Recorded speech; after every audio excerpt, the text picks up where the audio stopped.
ક્યારે એવું બન્યું છે કે મનમાં કોઈ વિચાર ચાલતો હોય પણ એને વ્યક્ત કરવા માટે શબ્દો જ ના મળે અથવા તો શું આપણે શબ્દો વગર વિચારી પણ શકીએ? આ એક એવો સવાલ છે જે મનોવિજ્ઞાનના કેન્દ્રમાં છે. પહેલાં શું આવ્યું, વિચાર કે ભાષા? હા, કોઈ નાની સૂની વાત નથી. આ એક એવી ગૂંચવણ છે જેમાં સદીઓથી મોટા મોટા વિચારકો પણ અટવાયા છે. તો ચાલો આજે આ જ રહસ્યની ઊંડાણમાં જઈએ. શું એવું છે કે આપણું મગજ પહેલાં કોઈ કોન્સેપ્ટ બનાવે છે અને પછી આપણે એને શબ્દો આપીએ છીએ? કે પછી જે ભાષા આપણે બોલીએ છીએ એ જ આપણા વિચારવાની રીતને, આપણી દુનિયાને આકાર આપે છે? આ માત્ર કોઈ પુસ્તકની વાત નથી, આ તો આપણે માણસ તરીકે કેમ વિચારીએ છીએ એના મૂળમાં જવાનો પ્રયાસ છે. આ મોટા સવાલનો જવાબ શોધવા માટે આપણે મનોવિજ્ઞાનના 3 મોટા નામોની મદદ લઈશું. આપણે જોઈશું કે વિચાર અને ભાષા વિશે એમનું શું કહેવું છે. પહેલા પિયાજેને સમજીશું, પછી વાયગોત્સ્કીના વિચારો જોઈશું અને છેલ્લે નોમ ચોમ્સ્કીની ક્રાંતિકારી વાત કરીશું. અને અંતમાં આ બધા સિદ્ધાંતોને સરખાવીશું. ચાલો શરૂ કરીએ. તો સૌથી પહેલાં આ વિચાર અને ભાષાના સંબંધને જ બરાબર સમજીએ. આ એક એવા સિક્કા જેવું છે જે હવામાં ઉછળી રહ્યો છે, પણ કઈ બાજુ ઉપર આવશે, હેડ કે ટેલ? મતલબ કે વિચાર કે ભાષા, એ કહેવું બહુ જ મુશ્કેલ છે. અને આ જાણવું એટલા માટે જરૂરી છે કારણ કે એના પરથી જ નક્કી થાય છે કે આપણે આખી દુનિયાને કઈ રીતે જોઈએ છીએ અને સમજીએ છીએ. તો આ ચર્ચાના મેદાનમાં 3 મોટા ખેલાડીઓ છે. એક બાજુ છે જીન પિયાજે, જે કહે છે કે દરેક બાળક એક નાનું વૈજ્ઞાનિક છે. બીજી બાજુ છે લેવ વાયગોત્સ્કી, જેમના માટે સમાજ જ બધું છે. અને ત્રીજા છે નોઆમ ચોમ્સ્કી, જે માને છે કે ભાષા તો આપણને જન્મથી જ મળેલી એક ભેટ છે. ચાલો આ ત્રણેયની દલીલોને એક પછી એક ધ્યાનથી સાંભળીએ. ચાલો સૌથી પહેલાં મળીએ જીન પિયાજેને. એમના મતે દરેક બાળક એક નાનકડો શોધક છે, એક વૈજ્ઞાનિક છે જે પોતાની દુનિયા જાતે જ શોધે છે. પિયાજેનું કહેવું એકદમ સીધું અને સરળ છે. વિચાર પહેલાં આવે છે. મતલબ કે કોઈ બાળક પહેલાં એ સમજે છે કે આ 4 પગવાળું, પૂંછડી હલાવતું, ભસભસ કરતું પ્રાણી શું છે.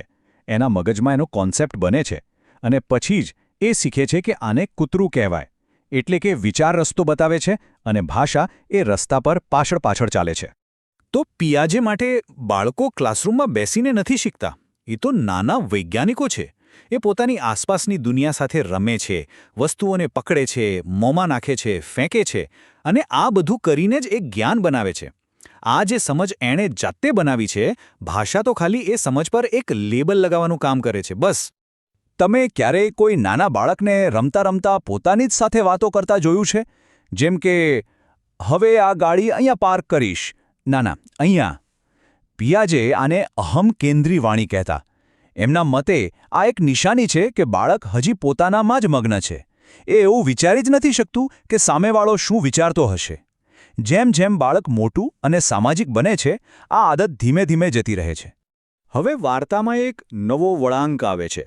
ચાલો મળીએ લેવ વાયગોત્સ્કીને, જે પિયાજેની વાત સાથે બિલકુલ સહમત નથી. એમનો રસ્તો એકદમ અલગ છે. વાયગોત્સ્કીની થિયરી થોડી ફિલ્મી છે. એ કહે છે કે શરૂઆતમાં વિચાર અને ભાષા 2 અલગ અલગ નદીઓ જેવી છે જે પોતાની રીતે વહે છે. પણ લગભગ 2 વર્ષની ઉંમરે એક જાદુઈ ક્ષણ આવે છે. આ બંને નદીઓ એકબીજામાં ભળી જાય છે અને બસ ત્યારથી ભાષા માત્ર વિચારને વ્યક્ત નથી કરતી, પણ વિચારને રસ્તો બતાવે છે, એને ઘડે છે. તો વાયગોત્સ્કી માટે ભાષા ખાલી એક ટૂલ નથી, એ તો આર્કિટેક્ટ છે.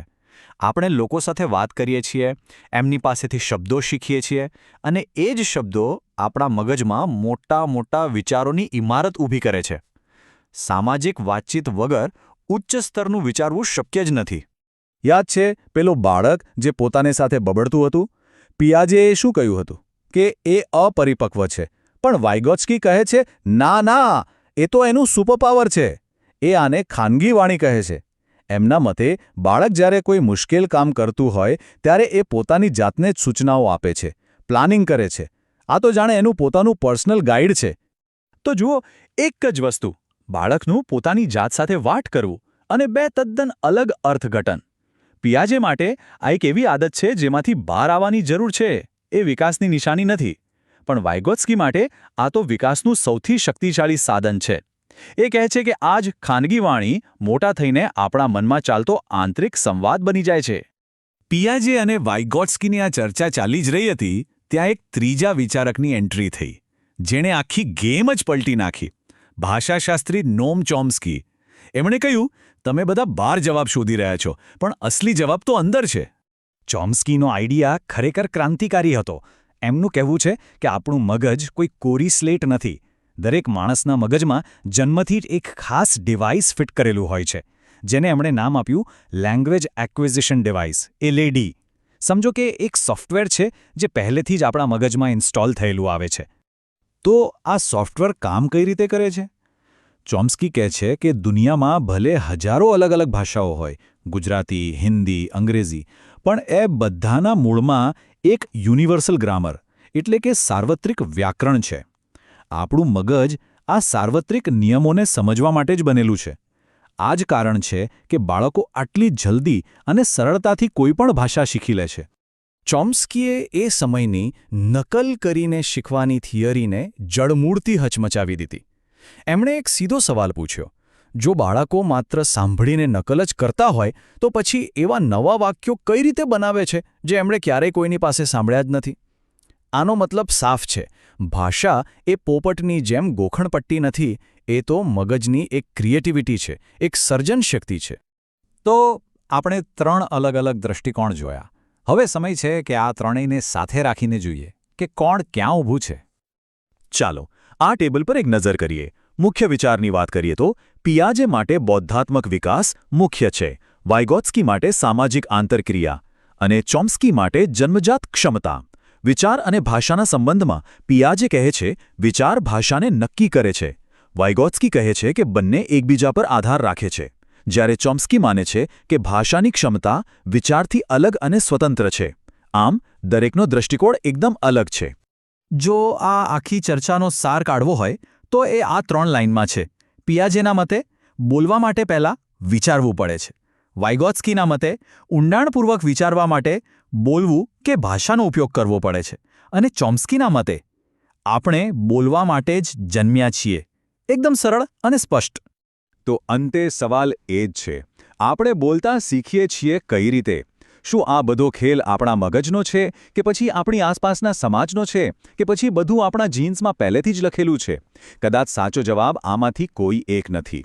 કદાચ સત્ય એ છે કે આ ત્રણેય, આપણો વિચાર, આપણો સમાજ અને આપણી જન્મજાત ક્ષમતા, આ ત્રણેય સાથે મળીને જ ભાષાનો અને આપણા અસ્તિત્વનો જાદુ રચે છે.